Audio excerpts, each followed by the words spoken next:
कई बार जब लोग जीवन में काम करना शुरू करते हैं तब उन्हें बहुत ज्यादा दर्द होता है, तकलीफ होती है, उन्हें बहुत ज्यादा मेहनत करना पड़ता है और ये बात उनसे बर्दाश्त नहीं हो पाती है। उनका शरीर जवाब दे देता है और वो उस काम को छोड़कर किसी और तरकीब से सफल होने का प्रयास करते रहते हैं।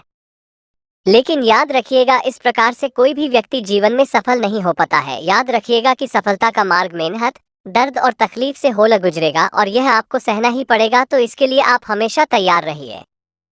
तो चलिए इस बात को एक कहानी के माध्यम से समझते हैं। एक बार एक मूर्तिकार अपनी छीनी और हथौड़ी से एक पत्थर को भगवान की मूर्ति का आकार देने का प्रयास कर रहा था। जैसे ही वो छीनी पर अपना हथौड़ा चलाता, वो पत्थर चिल्लाने लगता और कहने लगता कि ये क्या कर रहे हो, मुझे इतना मार क्यों रहे हो, मुझे बहुत दुख हो रहा है, तकलीफ हो रही है, पीड़ा हो रही है, मुझे अपने हाल पर छोड़ दो और यहाँ से चले जाओ।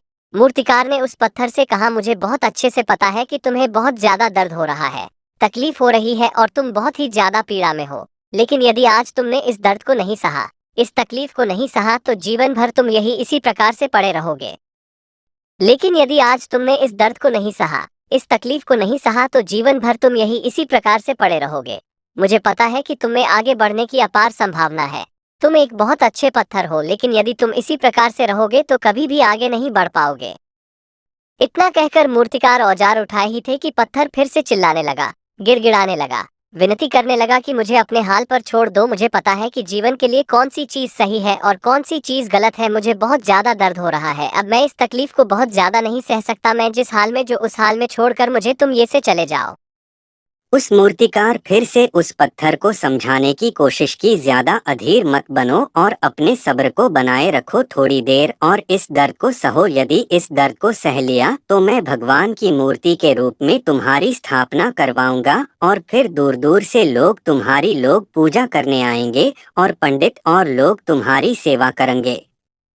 लेकिन पत्थर ने उस मूर्तिकार की एक भी बात नहीं मानी, वह चिल्लाता रहा और अपनी बात पर अड़ा रहा। मूर्तिकार ने उस पत्थर को समझाने की बहुत कोशिश की, लेकिन वो पत्थर नहीं माना। अब मूर्तिकार भी थक चुका था और वह उस पत्थर को छोड़कर आगे बढ़ गया और थोड़ी ही दूर जाकर देखा कि एक और बहुत ही अच्छा पत्थर वह पड़ा हुआ है। उसने छीनी और हथौड़ी उठाई और उस पत्थर को मूर्ति बनाने के लिए वो तैयार हो गया। मूर्तिकार ने छीनी और हथौड़ी का वार दूसरे पत्थर पर जारी रखा। दूसरे पत्थर को भी दर्द हुआ, तकलीफ उससे भी हुई, लेकिन उस पत्थर ने बर्दाश्त कर लिया और देखते ही देखते थोड़ी समय के बाद उस पत्थर ने भगवान की मूर्ति का रूप धारण कर लिया। थोड़ी दिन बाद उस मूर्ति की एक मंदिर में स्थापना हो गई। धीरे धीरे करके लोग वह पूजा पाठ करने आने लगे। लोगों की मन्नतें वहां से पूरी होने लगी और वह मंदिर बहुत ही ज्यादा प्रसिद्ध हो गया। अब धीरे धीरे करके दूर दूर के गांव से लोग वहां पूजा पाठ करने आने लगे। फिर एक दिन और उससे पत्थर को उसी मंदिर में लाया गया और उसे एक कोने में रख दिया गया।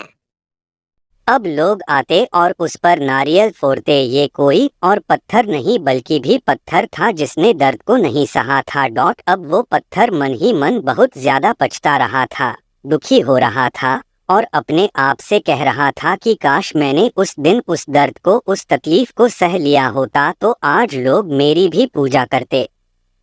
इसलिए आप भी अपने जीवन में हमेशा याद रखिएगा कि जब भी आप अपने करियर की शुरुआत में किसी काम को कर रहे हो, पढ़ाई कर रहे हो या कोई भी काम कर रहे हो और उसमें आपको दर्द हो रहा है, तकलीफ हो रही है, ज्यादा मेहनत करना पड़ रहा है, तो आप रुकिएगा मत, किसी और रास्ते की शुरुआत मत करिएगा। क्योंकि कोई और रास्ता आपको सफलता नहीं दे सकता है। आपको उस दर्द को, उस तकलीफ को सहना ही होगा और उस दर्द को, उस तकलीफ को सहकर आप ज्यादा मजबूत बनेंगे और तभी आप अपने जीवन में आगे बढ़ पाएंगे। और जीवन में हमेशा याद रखिएगा कि आपको पहले पत्थर की तरह नहीं बल्कि दूसरे पत्थर की तरह बनना है।